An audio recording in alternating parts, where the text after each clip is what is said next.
Assalamualaikum warahmatullahi wabarakatuh.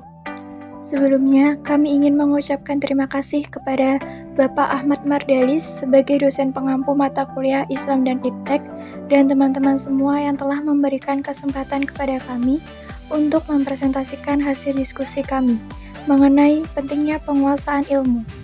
Perkenalkan, kami dari kelompok 5 yang beranggotakan saya, Dinar Wahyuningrum, NIM B300-190-193, dan teman-teman saya, Ayu Wahyuningrum, NIM B300-190-194, dan Endang Setia Lupita, NIM B300-190-195.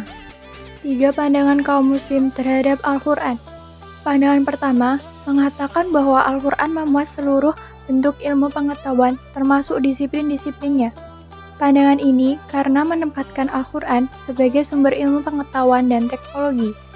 Tujuan utamanya adalah untuk menunjukkan mukjizat Al-Quran dalam lapangan keilmuan untuk meyakini orang-orang non-muslim akan keagungan dan keunikan Al-Quran dan untuk menjadikan kaum muslim bangga memiliki kitab suci. Pandangan kedua mengatakan bahwa Al-Quran itu semata-mata sebagai kitab petunjuk dan di dalamnya tidak ada tempat bagi ilmu pengetahuan dan teknologi. Pandangan kedua ini sebagai bentuk reaksi dari pandangan pertama. Dipelopori misalnya oleh Abu Ishaq As-Sahibi yang dikutip oleh Al-Dahabi dalam Al-Tafsir wa ala Mufassirun, bahwa orang-orang saleh pendahulu kita itu lebih memahami Al-Quran daripada kita, dan mereka tidak berbicara tentang bentuk ilmu tersebut. Argumentasi yang mendukung pandangan kedua bisa disimpulkan dalam 4 hal, yaitu yang pertama, tidaklah benar menafsirkan kata-kata Al-Quran dengan cara yang tidak diketahui oleh orang-orang Arab pada masa Nabi. Yang kedua, Al-Quran tidak diwahyukan untuk mengajari kita sains dan teknologi, tetapi merupakan kitab petunjuk. Masalah iptek di luar tujuan diwahyukannya Al-Quran. Yang ketiga, sains belum mencapai tingkat kemajuan yang sempurna, maka tidak benar menafsirkan Al-Quran menurut teori-teori yang dapat berubah. Yang keempat, sudah menjadi kehendak Allah, manusia dapat menemukan rahasia-rahasia alam dengan menggunakan indera dan daya intelektualnya.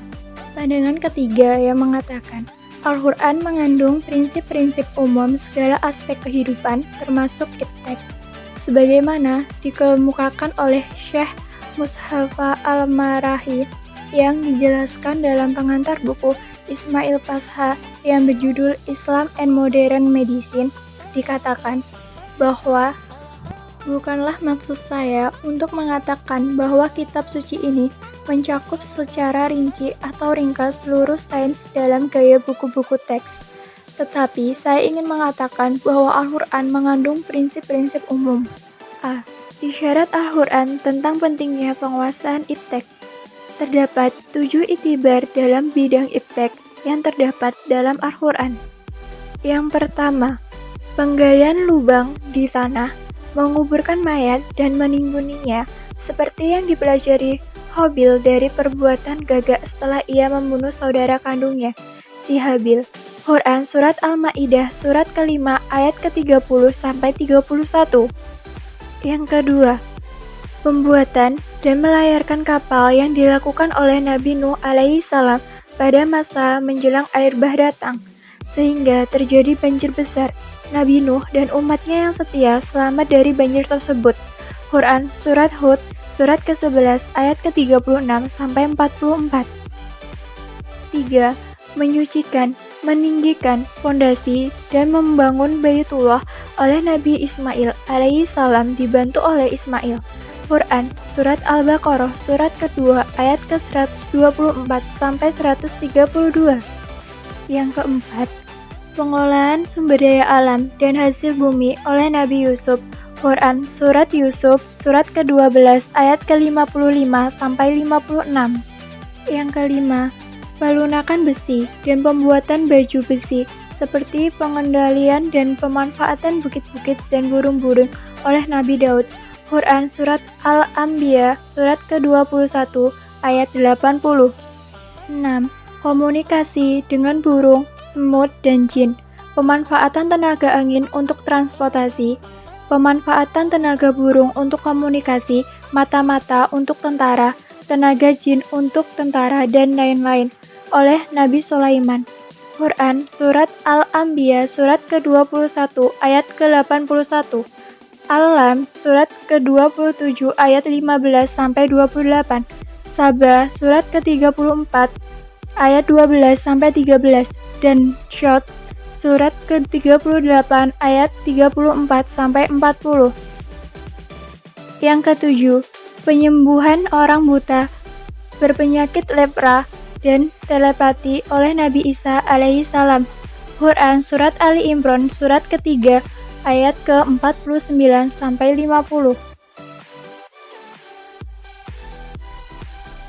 Dua sikap terhadap iptek. Yang pertama yaitu melihat berbagai perkembangan iptek dan kecenderungannya secara utopistik, oportunistik berlebihan, dan beranggapan mestinya begitulah kehidupan modern. Mereka menganggap iptek sebagai variabel perubahan yang bersifat mutlak dan dominan. Yang kedua, melihat berbagai perkembangan iptek dan kecenderungannya secara distopistik, pesimis, dan cemas berlebihan. Mereka melihat perkembangan iptek sebagai sumber bencana bagi masa depan manusia, dan penuh dengan kekhawatiran iptek akan mencarabut kebudayaan manusia dari akarnya, mencarabut nilai-nilai kemanusiaan yang luhur. Kewajiban Muslim menggali ilmu pengetahuan. Bagaimana diketahui di dalam Islam sebagai agama yang bersumber Al-Quran dan As-Sunnah Al-Maqbulah. Kedua sumber ini berperan dalam penciptaan dan pengembangan sains. Pertama, prinsip-prinsip luruh sains terdapat dalam Al-Quran. Kedua, Al-Quran dan As-Sunnah Al-Maqbulah menciptakan iklim yang kondusif bagi perkembangan sains dengan menekankan kebajikan dan keutamaan menuntut sains. Pencarian sains dalam segi apapun berujung pada penegasan tauhid dan keesaan Tuhan. Selanjutnya yaitu fungsi sains. Terdapat dua fungsi sains. Yang pertama, sebagai bekal Allah kepada Adam. Dengan sains, manusia memahami alam sekitarnya dan membangun bumi, serta memenuhi tugasnya sebagai khalifah. Yang kedua, dengan sains, manusia memahami dan merasakan kehadiran Allah dalam hidup, sehingga menjadi lebih bertakwa kepada Allah Subhanahu wa Ta'ala. Mengembangkan ilmu terdapat dalam Quran Surat Al-Kahfi ayat 109 yang bunyinya Qul law kanal bahru midadan likalimati rabbi lanafidal bahru wabala antang pada kalimat kalimatu rabbi walau khina bimislihi madada, yang artinya, katakanlah kalau sekiranya lautan menjadi tinta untuk menulis kalimat-kalimat Rabbku, sungguh habislah lautan itu sebelum habis ditulis kalimat-kalimat Rabbku, meskipun kami datangkan tambahan sebanyak itu pula. Quran Surat Al-Kahfi ayat 109. Al-Quran dan As-Sunnah yang berkaitan dengan sains. Wallahu akhrajakum man butuni ummahatikum la ta'lamuna syai'in wa ja'ala lakumus sam'a wal absara wal afidata la'allakum tashkurun, yang artinya, Allah mengeluarkan kamu dari perut ibumu dalam keadaan tidak mengetahui sesuatu pun, dan Dia memberi kamu pendengaran, penglihatan, dan hati agar kamu bersyukur. Quran Surat An-Nahl ayat 78. Ayat ini mengisyaratkan penggunaan 4 sarana, yaitu pendengaran, mata, dan akal, serta hati. Trial and error atau coba-coba, pengamatan, percobaan, dan tes-tes kemungkinan ini digunakan para ilmuwan untuk meraih sains. Selanjutnya yaitu model studi Islam klasik, medieval, dan kontemporer. Menurut Magdisi dan Syed Hussein Nasr, hanya ada beberapa madrasah saja yang mengajarkan beberapa bidang sains yang diharamkan pada madrasah-madrasah Sunni, seperti filsafat dan sains eksakta. Menurut Ibnu Butlan, menggambarkan klasifikasi sains dalam bentuk segitiga, di mana sisi sebelah kanan adalah sains agama, sisi sebelah kiri sains filsafat dan alam, sisi sebelah bawah adalah sains kesusastraan. Sains Islam muncul dari perkawinan antara semangat yang muncul dari wahyu Qur'ani dengan sains yang ada dari berbagai peradaban, yang diwarisi Islam yang ditelaah diubah bentuk melalui kekuatan rohaniyahnya menjadi suatu substansi baru yang berbeda dan sekaligus melanjutkan apa yang telah ada sebelumnya.